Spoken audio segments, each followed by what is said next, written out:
طيب سؤال، ليش هون البنات لما بدهم يولدوا ليش بحبوا يكون ازواجهم معهم؟ يعني شو الفكرة؟ ليش تحجيله حريته؟ احجز حريته أه؟ مشان يشوف الضيم والقهر، المعاناة اللي زوجته تعانيها بالولادة، يشوف شلون تطلع أولاده للحياة، شلون تتحمل. أقوى ألم أوكي هو ألم الولادة بعد الحريق طبعا، ثاني أقوى ألم بالعالم هو ألم الولادة بعد الحريق، أول شيء الحريق وبعدين ألم الولادة. فأنتوا طول الوقت تقولون المرأة نكدية، المرأة، شوفوا المرأة شلون تتحمل 9 أشهر شغل الضنا، ومستخسرين هل كم ساعة توقفون وياها بالولادة. حسبي الله ونعم الوكيل يا ظالمين، تخافون الله.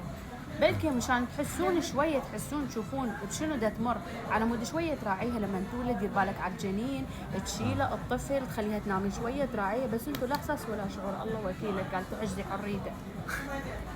والله ما بعرف. مسجونة وياك طول العمر، مسجونة مخنوقة يعني ما خلاص وقعت. خلينا مثل باب الحارة، زواج. مثل باب الحارة. ايه شنو؟ يعني بيجينا الولد مزكي بتزلغط وبتقول مبروك ابو شهاب اجاك مثلا صبي. ليش هو باب الحارة كان اكو زلم؟ ليش بالعكس؟ لا كان غابة مال حيوانات حشد سامع والله العظيم، بس خدم مثل السرايا، مثل الهذني شو اسمه هذا حريم السلطان، وخدم وحشم بس، لا اكثر ولا اقل. ما يسوي شيء، بس يطلع يقعد على القهوه ومربي له حواره، ومرته تخدم. يعني هلا بالاخير حاج تحكي انا ما بدي اروح عندي شغل خلص.